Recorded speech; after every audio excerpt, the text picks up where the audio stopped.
Hello everyone, I am doctor जय शिरपरा, your biology teacher, और आप सबका स्वागत करता हूँ आज के लेक्चर में। आज के लेक्चर में हम शुरुआत करने वाले हैं एक नए चैप्टर की, और हमारा चैप्टर रहेगा मॉर्फोलॉजी ऑफ फ्लावरिंग प्लांट्स। आप सबने प्लांट किंगडम में different types of plant groups के बारे में पढ़ा, जैसे कि example algae, bryophytes, pteridophytes, gymnosperms and angiosperms. जैसे एनिमल किंगडम में मेमेलिया क्लास या मेमल्स का जो ग्रुप है उसको सबसे ज्यादा एडवांस या फिर डेवलप्ड माना जाता है, वैसे ही प्लांट किंगडम में एंजियोस्पर्म का जो ग्रुप है उसको एडवांस और हाईली डेवलप्ड माना जाता है, हाईली इवोल्यूटेड स्पीशीज का ग्रुप माना जाता है। क्यों मैं एंजियोस्पर्म के बारे में बात कर रहा हूँ? क्योंकि एंजियोस्पर्म ही वो प्लांट स्पीशीज का ग्रुप है जिसको फ्लावरिंग प्लांट्स कहा जाता है। बस इकलौता ग्रुप है ऐसा प्लांट किंगडम के सारे ग्रुप में जो फ्लावर प्रोड्यूस करता है। और उसके कुछ हम ऐसे फीचर्स की बात करने वाले इस चैप्टर में, स्टडी करने वाले, जिसको एक्सटर्नली स्टडी किया जा सकता है, देखा जा सकता है। इसी वजह से हमने वर्ड यूज किया है मॉर्फोलॉजी। लॉजी मीन साइंस और मॉर्फो का मीनिंग यहाँ होगा रिलेटेड विद एक्सटर्नल फीचर्स, जो बाहर से देखे जा सके। प्लांट्स के वैसे फीचर्स की स्टडी जो साइंस करता है उसको हम मॉर्फोलॉजी कहते हैं। अब कौन कौन से ऐसे फीचर्स हो गए प्लांट्स के अंदर जिसको बाहर से देखा जा सकता है? डेफिनेटली जाइलम फ्लोएम तो नहीं ही देखी जा सकती, वो प्लांट के अंदर होती है।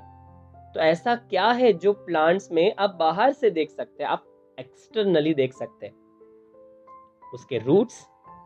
हाँ, आपको अंडरग्राउंड पार्ट को बाहर निकालना पड़ेगा, फिर आप डेफिनेटली देख पाएंगे। Stem, leaves, flowers, fruits.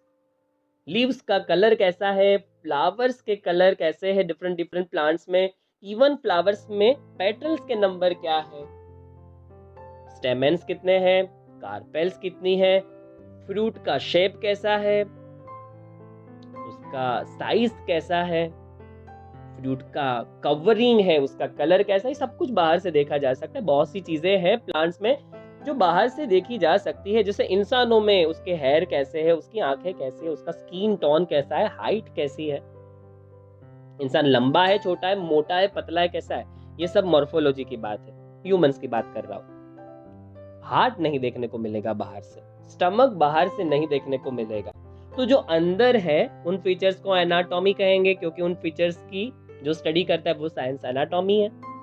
जो बाहर से देखा जा सकता है वो मॉर्फोलॉजी है। तो अब समझ चुके होंगे क्लियर कट कि हम प्लांट्स के किन फीचर्स की स्टडी इस चैप्टर में करने वाले हैं। तो चलिए शुरुआत करते हैं। बहुत समझ लिया मॉर्फोलॉजी के बारे में, तो चलिए अब मूव ऑन करते हैं इंट्रोडक्शन की तरफ। तो इस चैप्टर में हमारी गाड़ी सबसे पहले इंट्रोडक्शन पे आके रुकेगी। हमारा फर्स्ट गियर है, उसके बाद हम सेकंड गियर की तरफ आगे बढ़ेंगे। तो इंट्रोडक्शन काफी ज्यादा फैसिनेटिंग है, फिलोसॉफिकल है, अगर उसमें से फिलोसॉफी ढूंढी जाए तो। मुझे पता है फिलोसॉफी से सब बोर हो जाते हैं। यहाँ समझा है कि आप अपने सराउंडिंग में अगर देखेंगे तो बहुत सारे फ्लावरिंग प्लांट्स हैं, वो definitely they will never fail to fascinate us. वो आपको सरप्राइज करने में, आपको फैसिनेट करने में और इवन अमेज करने में बिल्कुल ही पीछे नहीं हटेंगे। आपके आसपास different type of flowering plants, आप लोटस देखिए, आप रोज देखिए, शो फ्लावर देखिए, सबके पास एक ब्यूटी है, एक यूनिकनेस है। नेचर ने हर एक इंडिविजुअल स्पीशीज को एक इंडिविजुअलिटी दी है, एक यूनिकनेस दी है, और वो बिल्कुल ही नॉन कंपेरेटिव है। ये नहीं कहा जा सकता कि रोज सबसे सुपीरियर या बेटर है, या फिर लोटस सबसे बेटर या सुपीरियर। सब अपने आप में सुपीरियर और बेटर ही है। रोज भी उतना ही अच्छा है जितना लोटस है। सबकी अपनी अपनी ब्यूटी है और वो हमें ऑलवेज अट्रैक्ट करती है टूवर्ड्स देम।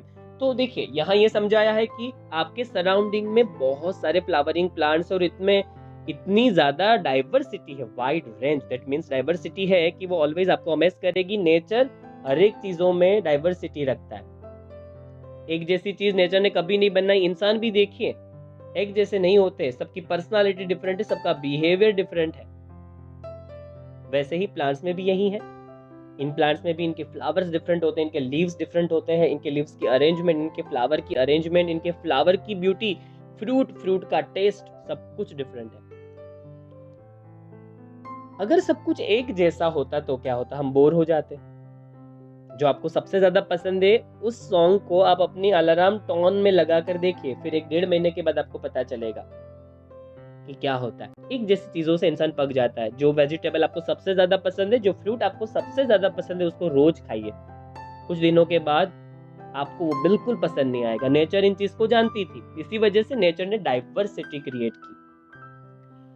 भले ही इन प्लांट्स की स्पीशीज में डाइवर्सिटी हो, even though the angiosperm show such a large diversity in external structure और मॉर्फोलॉजी। आप अगर उनके आउटर फीचर्स को कंसीडर करेंगे तो बहुत बड़ी वैरायटी या डाइवर्सिटी आपको देखने को मिलेगी। पर उसके बाद भी they are all characterized by presence of roots, stems, leaves, flowers and fruits. भले ही इंसान कितने भी अलग अलग तरीके के हो, सबका बिहेवियर डिफरेंट हो, पर्सनालिटी डिफरेंट हो, पर है तो सबके अंदर एक हार्ट, एक लीवर, एक स्टमक। ऐसा तो है नहीं कि एक इंसान के अंदर 5 हार्ट है, दूसरे के अंदर 2 हार्ट है, किसी का स्टमक लेफ्ट साइड है, किसी का राइट साइड है, ऐसा कुछ तो है नहीं। तो ऑर्गन्स तो ऑलवेज सिमिलर ही रहेंगे। वो बात अलग है कि उनमें कुछ डाइवर्सिटी जरूर देखने को मिलेगी। तो यहाँ पर भी वैसा है, भले ही कितनी भी डाइवर्सिटी हो, किसी प्लांट में लीव्स का कलर डार्क ग्रीन है तो किसी में रेडिश ग्रीन है, हो सकता है किसी में जो फ्लावर्स है वो छोटे छोटे और क्लस्टर फॉर्म में है, और कहीं पर देखिए बहुत बड़ा फ्लावर होता है जैसे कि लोटस, सिंगल फ्लावर एक जगह पर। किसी के फ्रूट्स बहुत छोटे हो सकते हैं जैसे बेरीज, और कहीं देखिए वाटरमेलन जैसा बड़ा फ्रूट भी हो सकता है। पर कुछ चीजें कॉमन है कि होगा तो इन सब के अंदर ये कॉमन, सब में रूट्स हो गए, स्टेम होगा, लीव्स हो गए, फ्लावर्स हो गए, फ्रूट्स हो गए। हाँ, पर डिफरेंट डिफरेंट टाइप्स के। अब हम बात करने वाले रूट सिस्टम की। ये बात आप जानते हैं कि प्लांट के अंदर 2 मेन सिस्टम है जो आप लोअर स्टैंडर्ड से पढ़ते आए हैं। मुझे बताने की वैसे जरूरत नहीं है। इसमें जो अंडरग्राउंड पार्ट होता है उसको हम रूट सिस्टम कहते हैं, और जो पार्ट प्लांट का अबोव द ग्राउंड है उसको हम शूट सिस्टम कहते हैं। रूट सिस्टम के बारे में आप जानते हैं, टेरेस्ट्रियल प्लांट में रूट सिस्टम जमीन के अंदर होती है जहां से वो न्यूट्रिशन गेन करती है, वाटर गेन करती है। और शूट सिस्टम जहां ब्रांचेस फॉर्म होती है, जहां लीव्स फॉर्म होते हैं, जहां फ्लावर्स आते हैं और वही फ्लावर्स बाद में फ्रूट्स में कन्वर्ट होते हैं। तो ये हमने कुछ कॉमन फीचर्स की बात की, इंट्रोडक्शन से हमने शुरुआत की, और चलिए अब इस चैप्टर की तरफ आगे बढ़ते हैं। सबसे पहला टॉपिक इस चैप्टर में हमारा रहेगा द रूट। हम इस चैप्टर में सबसे पहले पढ़ने वाले हैं रूट स्ट्रक्चर के बारे में। पर किसका रूट? एंजियोस्पर्म को भी 2 ग्रुप में डिवाइड किया गया है, dicots and monocot. Generally dicot इसका पेट नेम है, हम इसका सही नाम लेते हैं इसको, वरना बुरा लग जाएगा। डाइकोटिलेडन्स, जिनके पास 2 कोटिलेडन्स है, जिनके सीड को 2 इक्वल टू हाफ पार्ट में डिवाइड किया जा सकता है, उनको हम डाइकोट्स कहते हैं। पल्सेस, बीन्स, ग्राउंड नट एक एग्जांपल ले लीजिए। हम उसके रूट सिस्टम को पढ़ने वाले हैं। तो मेजोरिटी जो डाइकोटिलेडन्स प्लांट्स होते हैं उनमें टैप रूट सिस्टम देखी जाती है। कैसे बनती है ये टैप रूट सिस्टम? तो अगर हम बात करें तो सीड को आप जैसे जमीन में डालेंगे तो सीड के विद इन एम्ब्रियो होगा। सीड के अंदर छुपा हुआ है प्लांट का बेबी, और प्लांट के इस बेबी का नाम होगा प्लांट एम्ब्रियो। अब प्लांट का जो ये बेबी है उसके पार्ट्स होते हैं, और उसमें से एक पार्ट है रेडिकल, और उस रेडिकल नाम के पार्ट से जैसे ही न्यूट्रिशन मिलना शुरू होगा सॉइल से, वैसे ही ये रेडिकल प्राइमरी रूट जो है उसमें कन्वर्ट हो जाएगा। तो रेडिकल सीधा जो है वो प्राइमरी रूट में कन्वर्ट होता है। वो थोड़ा सा लंबा होता है, मतलब इलोंगेशन होगा उसका, उसमें सेल डिवीजन होगा, और अल्टीमेटली वो कन्वर्ट हो जाएगा प्राइमरी रूट में जो सॉइल के अंदर फॉर्म होता है। हम लोग रेडिकल के बारे में पढ़ेंगे जब हम लोग एम्ब्रियो का स्ट्रक्चर पढ़ेंगे, जो चैप्टर के लास्ट पार्ट में दिखाया है। अब ये रूट सिस्टम फॉर्म कैसे होती है? टेप रूट सिस्टम एक्चुअल में कहते किसको है? तो देखिए, टेप रूट सिस्टम में क्या होता है कि सबसे पहले एक बड़ा रूट फॉर्म होता है इस तरीके का, जिसको हम कहते हैं प्राइमरी रूट।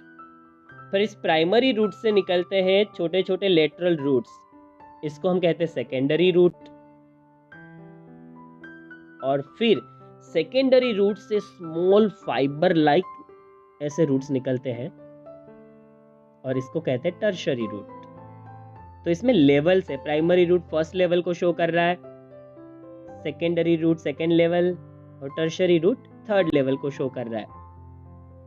तो यहाँ पर आप समझ चुके हैं, जो ब्लैक कलर का सबसे सेंटर में या सेंट्रल एक्सिस पे जो हमें रूट दिख रहा है उसको हम प्राइमरी रूट कहेंगे। वही सबसे पहले फॉर्म हुआ था रेडिकल नाम के पार्ट से, और फिर उसी में से सेकेंडरी रूट बने। क्योंकि प्राइमरी सबसे पहले आया इसलिए इसका नाम प्राइमरी है, सेकेंडरी सेकेंड लेवल के मतलब फर्स्ट के बाद आया, इसी वजह से उसका ओरिजिन सेकेंड है, इस वजह से उसका नाम सेकेंडरी रूट है जो रेड कलर से शो किए हैं। और फिर उनमें से छोटे छोटे फाइबर लाइक और रूट्स बने जो ग्रीन कलर से शो किए, जिसको हम टर्शरी रूट कहेंगे क्योंकि वो तीसरे लेवल पे फॉर्म हुए हैं। इस तरीके से उनको हमने नाम दिया है। अब देखिए आगे जो पार्ट है उसमें यही सब कुछ समझाया है। अब यहाँ पर लिखा है it bears lateral roots of several orders. यहाँ पर आपको 3 लेवल में मैंने दिखाया है, बहुत सारे लेवल्स तो हम नहीं दिखा सके, जैसे कि सेकेंडरी एंड टर्शरी रूट्स दोनों मैंने आपको दिखा दिए हैं। यहाँ पर याद रखिए कि प्राइमरी रूट जो है वो हमने यहाँ फर्स्ट रैंक से दिखाया है, उसका कलर ब्लैक है, और जो सेकेंडरी रूट है वो हमने रेड कलर से शो किया है, और जो टर्शरी रूट है वो हमारा ग्रीन कलर से शो है। इस तरीके से आपने टेप रूट सिस्टम कैसे फॉर्म होते ये देख लिया। यहाँ पर आपको जो फिगर दिखा रखी है वो सारी टेप रूट सिस्टम की है। कैरट और बीट ये सब कुछ टेप रूट सिस्टम का ही पार्ट माना जाता है। टेप रूट सिस्टम का फायदा ये होता है कि टेप रूट सिस्टम सोइल को कुछ ज्यादा ही पकड़ के रखती है, इस वजह से ये प्लांट इरेक्टेड पोजीशन में रह पाते हैं, अपने वेट से गिर नहीं जाते। टेप रूट सिस्टम कुछ ज्यादा ही स्ट्रांग होती है और कुछ ज्यादा ही मैकेनिकल सपोर्ट और स्ट्रेंथ देती है प्लांट को। ये है डाइकोटिलेडन्स का root system. Primary roots and its branches constitute the tap root system as seen in the mustard plant. Mustard plant में भी आपको टेप रूट सिस्टम देखने को मिल सकती है। बाकी आप जानते हैं सेकेंडरी और टर्शरी रूट सिस्टम कैसी होती है, और उनको हम लेटरल रूट्स भी कहते हैं। अब रूट के अंदर हम पढ़ने वाले हैं मोनोकोटिलेडन्स जो है उनकी रूट सिस्टम को। अब जो मोनोकोट होते हैं उनमें रूट सिस्टम डाइकोट के कंपैरिजन में कुछ डिफरेंट होती है, और ये भी आप पढ़ते आए हैं कि मोनोकोट में रूट सिस्टम फाइब्रस टाइप की रूट सिस्टम होती है। आपको फिगर में दिखाया भी है, देखिए ये जो रूट सिस्टम आपको दिखाई है उस रूट सिस्टम का नाम है फाइब्रस रूट सिस्टम। इसको हम कहते हैं फाइब्रस रूट सिस्टम क्योंकि ये छोटे छोटे फाइबर से फॉर्म हुई है। ये कैसे फॉर्म होती है? तो मोनोकोटिलेडन्स प्लांट जो होते हैं उनमें प्राइमरी रूट जो होता है वो शॉर्ट लाइव्ड होता है, मतलब लंबे वक्त के लिए वो सरवाइव नहीं करता। आप यहाँ पर एक लेयर बना सकते, ग्राउंड लेवल बना सकते। ये हमारा ग्राउंड लेवल है सपोज, और यहाँ पर बना था एक प्राइमरी रूट, पर वो ज्यादा लंबे वक्त के लिए सरवाइव नहीं कर पाया और अल्टीमेटली वो रिप्लेस हो गया। छोटे छोटे उसमें क्या बन गए, रूट्स फॉर्म हो गए, और वो कुछ इस तरीके से रहेंगे। अब यहाँ पर ये बताना मुश्किल है कि इसमें से प्राइमरी रूट कौन सा है। इस तरीके से छोटे छोटे फाइबर लाइक रूट सिस्टम इसमें बन गई, और इसीलिए हमने इसका नाम फाइब्रस रूट सिस्टम रखा है। इस वजह से इसको हम फाइब्रस रूट सिस्टम कहते हैं। Large number of roots form हो गए यहाँ पर, लार्ज नंबर ऑफ रूट्स आपको दिख भी रहा है, देखो कितने सारे रूट्स यहाँ फॉर्म हुए, छोटे छोटे फाइबर लाइक, छोटे छोटे थ्रेड लाइक। तो इस तरीके से आप रूट सिस्टम को ऑब्जर्व करके भी डाइकोट और मोनोकोट प्लांट को डिफरेंशिएट कर सकते हैं। These roots originate from the base of the stem and constitute the fibrous root system as seen in the wheat plant. अब मोनोकोट का एक एग्जांपल wheat भी है। ग्रास प्लांट जो है, ग्रास फैमिली में जो आते हैं वो मेजोरिटी मोनोकोटिलेडन्स के अंदर ही इंक्लूड किए जाते हैं। जैसे व्हीट है, बाजरा है, ज्वार है, कॉर्न है, ये सब मोनोकोटिलेडन्स है, उन सब में फाइब्रस रूट सिस्टम होगी। अब ये रूट्स आते कहाँ से हैं? तो ये निकलते हैं बेस ऑफ स्टेम। अब स्टेम का बेस कहाँ है ये भी तो देखना पड़ेगा। ये है स्टेम का बेस। वो देखिए सारे रूट्स का ओरिजिन कहीं ना कहीं वहीं से है, यहीं से सब कुछ ओरिजिनेट हो रहा है। देखिए तो ये हो गया मोनोकोट और डाइकोट के अंदर किस तरीके के रूट सिस्टम पाए जाते हैं। आप इनके रूट सिस्टम को भी ऑब्जर्व करके आइडेंटिफाई कर सकते हैं कि वेदर दिस प्लांट इज मोनोकोटिलेडनस और डाइकोटिलेडनस। चलिए यहाँ तक रखते हैं। ये हमने रूट के बारे में पढ़ा, और जब आप नेक्स्ट टाइम आएंगे तो नेक्स्ट लेक्चर में हम स्टडी करने वाले हैं रूट के मॉडिफिकेशन की। अब ये क्या होता है वो नेक्स्ट लेक्चर में आपको पता चलेगा। तो चलिए तब तक इस लेक्चर के कंटेंट को प्रिपेयर करिए और मिलते हैं नेक्स्ट लेक्चर में एक नए टॉपिक के साथ।